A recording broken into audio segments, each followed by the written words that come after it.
क्या आप कभी सोचते हैं कि जीवन में सच्चा सुख क्या है? क्या आप कभी सोचते हैं कि मृत्यु से कैसे निडर होकर जीना चाहिए? आज मैं आपको एक ऐसी कहानी सुनाने जा रहा हूं जो आपको इन प्रश्नों का उत्तर देगी। आइए कहानी शुरू करते हैं। इससे पहले कि आप इस कहानी में खो जाइए, अभी इस चैनल को सब्सक्राइब कर लें। एक बार की बात है, एक नौजवान युवक बुद्ध के पास आता है और उनसे कहता है कि हे बुद्ध, क्या आप मेरे एक सवाल का जवाब देंगे? बुद्ध ने मुस्कुराते हुए कहा कि पूछो, क्या पूछना है? इसके बाद उस युवक ने कहा कि हे बुद्ध, मेरी उम्र अभी बहुत ज्यादा नहीं है, लेकिन मैं बहुत परेशान रहता हूँ, बहुत दुखी रहता हूँ। मैं आपसे यह जानना चाहता हूँ कि मेरे जीवन में अभी से इतनी दुख है तो मेरी जिंदगी तो अभी बहुत बाकी है। क्या मेरे जीवन में दुख बढ़ते ही रहेंगे कि इन दुखों से छुटकारा पाने का कोई रास्ता नहीं है? ये सुनकर बुद्ध कहते हैं कि कहाँ है तुम्हारे दुख, मुझे तो दिखाई नहीं दे रहे। ये सुनकर वह युवक कहता है कि यह बुद्ध, दुख तो मेरे अंदर है, मेरे भीतर है, वह आपको कैसे दिखाई देंगे? ये सुनकर बुद्ध उसी वक्त से पूछते हैं कि क्या तुम्हें अपने दुख दिखाई देते हैं? वो युवक कहता है कि बुद्ध, मैं अपने दुखों को भली भांति देख कर रहा हूँ। तब बुद्ध ने पूछा कि दुखों का मूल क्या है? बुद्ध में और उस युवक में चर्चा चल ही रही होती है कि तभी एक भिक्षु दौड़कर वहां पर आता है। वह भिक्षु तथागत बुद्ध के कान में कुछ कहता है। इसके बाद बुद्ध उसी वक्त से कहते हैं कि चलो, आज मैं तुम्हें जीवन का सत्य दिखाने के लिए एक जगह पर लेकर चलता हूँ। वहां पर तुम्हें कुछ भी नहीं बोलना है, चुपचाप सारी बातें सुनते रहना है। इसके बाद तुम्हें अपने सारे प्रश्नों के उत्तर खुद ही मिल जाएंगे। यह कहकर वह युवक गौतम बुद्ध के पीछे पीछे चलने लगता है। कुछ दूर चलने के बाद गौतम बुद्ध एक घर में प्रवेश करते हैं। घर में प्रवेश करने के बाद वो युवक और तथागत बुद्ध देखते हैं कि वहां पर बहुत सारे लोग खड़े हैं और बीच में चारपाई पर एक वृद्ध आदमी लेटा हुआ है। बुद्ध को देखते ही सभी लोगों ने उनके लिए रास्ता बनाया और बुद्ध उस आदमी के पास उसके चारपाई पर जाकर बैठ जाते हैं। वह युवक भी पास में ही बैठ जाता है। इसके बाद वृद्ध आदमी जो चारपाई पर लेटा हुआ था, वृद्ध आदमी करता है कि हे बुद्ध, मैं नहीं जानता कि मेरे जीवन में कितनी सांसें और बची हैं। पता नहीं किस वक्त मुझे भगवान के घर से बुलावा आ जाए। मैं मरने से पहले अपने कुछ सवालों के जवाब आपसे जानना चाहता हूँ। मुझे पता है कि उन सवालों के जवाब आप ही मुझे दे सकते हैं, इसीलिए मैंने आपको यहाँ पर बुलाया है। इसके बाद उस वृद्ध आदमी ने कहना शुरू किया, हे बुद्ध, अपने आखिरी वक्त में मुझे अपने बचपन के दिन बहुत याद आ रहे हैं। मैं अपने बचपन के दिनों को याद करता हूँ और सोचता हूँ कि वह भी क्या दिन थे, न कुछ पाने की फिक्र, न कुछ खोने का गम। बचपन के उन दिनों को याद करके मेरी आंखों में आंसू आ जाते हैं। मुझे लगता है कि कितनी आजादी थी उस समय, मेरा मन कितना खुला हुआ था। मन में कुछ भी पाने की इच्छा नहीं थी। जो भी खेल खेलने लग जाते थे, उसी खेल में पूरे दिन लगे रहते थे। लेकिन कुछ समय बाद जैसे जैसे मैं बड़ा होने लगा, वैसे वैसे लोग मुझे जिंदगी की दौड़ में आगे निकलने के लिए कहने लगे। मेरे पिता अक्सर मुझसे कहा करते थे कि तुम पढ़ाई में अपने भाई जैसे क्यों नहीं हो, तुम दूसरे लोगों से पीछे क्यों रहते हो। ये सब सुनकर मेरा मन बहुत बेचैन रहने लगा। लोग मुझे बहुत ताने मारते थे क्योंकि ना तो मैं खेल में अच्छा था और ना ही पढ़ाई में अच्छा था।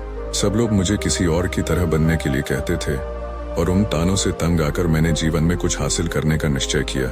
मैंने अपने आप से वादा किया कि मैं भी अपने भाई की तरह कामयाब इंसान बनूंगा और इसके लिए मैं दिन रात मेहनत करने में लग गया। शुरुआत में बहुत मुश्किल हुई, बहुत निराशा हाथ लगी, लेकिन मैंने हार नहीं मानी और मैंने खुद अपना व्यापार खड़ा कर लिया। उसके बाद मुझे कुछ पाने का एहसास हुआ। मुझे बहुत खुशी हुई क्योंकि जो लोग मुझे ताने देते थे वही लोग अब मेरे आगे पीछे घूमने लगे थे।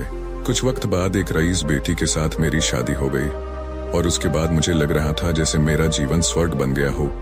कुछ साल बाद मुझे 2 बेटे प्राप्त हुए। दोनों बहुत ही सुंदर और हर्ष थे। अब मेरा मन मेरे बच्चों के लिए कुछ करने को उत्सुक हो गया। मैं और भी ज्यादा धन कमाने में लग गया और जल्द ही मैं अपने नगर का सबसे बड़ा व्यापारी बन गया। सब कुछ अच्छा चल रहा था, लेकिन अनहोनी को कौन टाल सकता है। एक दिन अचानक मेरी पत्नी मुझे छोड़कर चल गई। इससे मुझे बहुत गहरा सदमा पहुंचा। मैं कई दिनों तक अपने घर से बाहर नहीं निकला। मेरे बेटे मुझे हिम्मत दे देते कि पिताजी माताजी तो नहीं रही और जो हो चुका वो वापस नहीं आ सकता, लेकिन हम दोनों भाई आपका हमेशा साथ देंगे।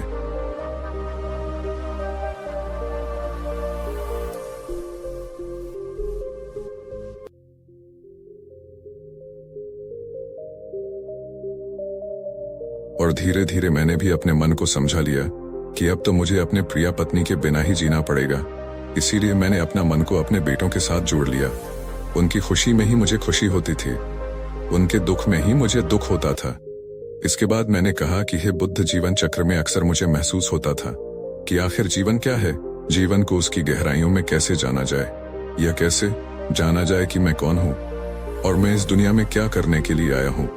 ऐसे तमाम सवाल मेरे मन में उठते रहते थे और मुझे आपके बारे में भी पता चला कि बुद्ध ऐसी ध्यान की प्रणालियों बताते हैं जिससे जीवन का मतलब समझा जा सकता है। लेकिन मैं हमेशा सोचता रहता था कि पहले मैं अपने जीवन के दुख और परेशानी को दूर कर देता हूँ, उसके बाद ध्यान में मैं अपना पूरा मन लगाऊंगा। और यही सोच सोचकर मैं कभी ध्यान नहीं कर पाता था। धीरे धीरे वक्त भी तरह और आखिर में उम्र ढलने के बाद में बीमार पड़ गया। वैसे मेरे जीवन में कोई कमी नहीं रही। मेरे बेटों ने मेरा अच्छा साथ दिया। मैंने जीवन में बहुत कुछ हासिल भी किया, लेकिन अब मैं अपने जीवन में अगर पीछे मुड़कर देखता हूं तो मुझे एहसास होता है कि मेरे बचपन के दिन ही सबसे प्यारे दिन थे। तब उस आदमी ने बुद्ध से पूछा, मैं चंद मिनट का मेहमान हूं, यह मैं जानता हूं, लेकिन क्या कुछ ऐसा सूत्र मुझे बता सकते हैं जिससे कि मैं सुकून से मर सकूं, मेरे मन के सारे सवाल जवाब शांत हो जाए और मैं जीवन का असली मतलब समझकर मर सकूं। यह सुनकर बुद्ध ने कहा कि हर इंसान को बचपन के दिन प्रिय, क्योंकि उस समय उसे कोई भी क्यों होते हैं, क्योंकि उस समय उसे कोई भी चिंता ही नहीं रहती, वह आजाद होता है। उसके मन में कोई लालसा नहीं होती, जिस काम में भी लग जाता है उसी में मग्न हो जाता है। लेकिन जैसे जैसे इंसान की आयु बढ़ाने लगती है वैसे वैसे उसकी इच्छाएं, उसकी कामनाएं दिन ब दिन बढ़ती जाती हैं और इसीलिए अक्सर इंसान भविष्य की तैयारी में लगा रहता है या फिर अतीत के बारे में सोचता रहता है और वह वर्तमान में जीना भूल जाता है। और वहीं अगर हम किसी छोटे बच्चे को देखें तो उसके लिए कोई भविष्य या कोई अतीत नहीं होता, उसके लिए बस वर्तमान होता है और इसीलिए वह वर्तमान में पूरा आनंदित होकर रहता है। तुमने अपना पूरा जीवन अपनी कामयाब हो, अपने बेटों, अपनी पत्नी और अपने भविष्य की योजनाओं में ही बिता दिया और तुम हमेशा यही सोचते रहे कि पहले मैं अपने जीवन को व्यवस्थित कर लेता हूँ और उसके बाद सत्य की खोज करूंगा, उसके बाद ध्यान करूंगा। लेकिन हम यह भूल जाते हैं कि कल कभी नहीं आता, भविष्य की योजनाएं कभी पूरी नहीं होती। जब एक योजना पूरी होती है तो हमारा मन दूसरी योजनाएं बना लेता है और इस प्रकार जीवन चक्र चलता रहता है। और अब आखिरी समय में जब मृत्यु तुम्हारी सैया पर लेटी हुई है तो तुम्हें एहसास हो रहा है कि मैंने जीवन में कुछ भी हासिल नहीं किया। अब तुम्हें लग रहा है कि जो भी तुमने किया उसमें से तुम एक सुई भी अपने साथ नहीं ले जा सकते। अगर यही बात तुम उसे वक्त समझ लेते, मृत्यु कभी निश्चित होकर नहीं आती, वह तो कभी भी आ सकती है। अगर यह बात उसे वक्त तुम्हारा समझ लेता तो तुम उसी वक्त ध्यान और सत्य की खोज में लग जाते। तुम कोई ऐसी चीज खोजने की कोशिश करते जो तुम्हारे साथ जा सके, जो तुम्हें परिपूर्णता से मरने का मार्ग दिखा सके। उसे वृद्ध आदमी ने हाथ जोड़कर बुद्ध से कहा कि बुद्ध, यह तो मैं जानता हूँ कि मुझसे गलतियां हुई हैं, मैंने अपने जीवन को सार्थक रूप से जिया ही नहीं और इस बात का मुझे बहुत गहरे में एहसास हो चुका है। लेकिन मैं आपसे फिर से वही सूत्र जानना चाहता हूँ कि क्या मैं यही परिपूर्ण था कि साथ नहीं मर सकता? क्या मुझे अभी सत्य की कोई झलक नहीं मिल सकती? यह सुनकर बुद्ध ने उसे आदमी का बहुत सहला हुए कहा कि अब तो एक ही सूत्र समझने लायक रह जाता है और वह सूत्र यह है कि तुमने जीवन में जो कुछ भी पाया या जो कुछ भी खोया वह सब यहीं पर छोड़कर चले जाओ, उसे अपने मन के साथ जोड़कर मत ले जाओ। अपने मन में यह भाव पैदा करो कि तुमने अपने जीवन से बहुत कुछ सीख लिया और वास्तविकता में तुमने अपने जीवन में बहुत प्रगति की है, क्योंकि तुमने यह जान लिया है कि जीवन में कुछ भी सार्थक नहीं है और यह जानना भी बहुत बड़ी उपलब्धि होती है।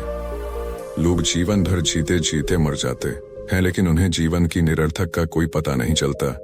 इसीलिए अभी अपने मन से सारे सवाल गिरा दो और यह भाव पैदा करो कि जीवन में जो कुछ जानने जैसा था वह मैंने जान लिया है और अब जीवन में कुछ भी जानने जैसा नहीं बचा है। जब तुम इस भाव, इस बोध से भर जाओगे तो तुम बिल्कुल खाली होकर मृत्यु को प्राप्त हो जाओगे और वास्तविकता में यही मरने की कला होती है। हमने जीवन में जो कुछ भी पाया, जो कुछ भी खोया, वह इसी दुनिया का था और वह यहीं पर रह जाएगा। हमारे साथ कुछ भी नहीं जाएगा। हम खाली जाएंगे, हम बिल्कुल खाली जाएंगे। और जो लोग अपने मन से बिल्कुल खाली होकर जाते हैं, वास्तव में उनके अंदर ज्ञान का दीप जल जाता है और वह आगे चलकर दूसरे जन्मों में उसे निर्वाण की स्थिति को प्राप्त कर सकते हैं। लेकिन उससे पहले तुम्हें इस जीवन की निरर्थक को समझना होगा। यहाँ पर कुछ भी पाना या कुछ भी खोना कोई मायने नहीं रखता। इसके बाद बहुत देर तक मैंने कोई सवाल नहीं पूछा और वह मुस्कुराते हुए मृत्यु को प्राप्त हो गया। इसके बाद बुद्ध ने उसे नौजवान युवक से पूछा कि क्या तुम्हें अपने सवालों के जवाब मिले, और मिले तो तुम्हें क्या जवाब मिले, सभी को बताओ। उसी वक्त ने कहा कि हे बुद्ध, मुझे अपने सवालों के जवाब मिल गए हैं। वृद्ध आदमी के जीवन चक्र से मैं समझ गया हूँ कि जीवन में कुछ भी पाने जैसा नहीं होता। सुख हो या दुख हो, सब कुछ यहीं पीछे रह जाता है, और अगर हम इसी चक्कर में फंसे रह जाएंगे तो हम सत्य को कभी नहीं जान पाएंगे। इसीलिए जीवन में सुख और दुख तो चलते ही रहेंगे, इसके साथ साथ चलते हुए ही हमें सत्य की खोज करनी पड़ेगी। लेकिन बुद्ध, मेरे मन में अब भी एक सवाल बाकी है जिसका जवाब जानना सबके लिए बहुत ज्यादा जरूरी है। मेरा सवाल है कि मैं ध्यान की यात्रा करने के लिए बहुत प्रेरित हुआ हूँ, लेकिन मुझे कोई मार्ग नहीं पता ध्यान कैसे किया जाता है, कि ध्यान की सभी प्रक्रियाएं तुम्हें होश में लाने के लिए ही बनी है, तुम्हें वर्तमान में लाने के लिए ही बनी है, तुम्हें वर्तमान में लाने के लिए बनी है। अगर तुम किसी भी काम को पूरी उपस्थित के साथ पूरे एकाग्र भाव से अपने आप को पूरा इकट्ठा करके कर सकते हो तो तुम ध्यान में ही होते हो। लेकिन हमारा ध्यान इधर उधर भटक रहता है।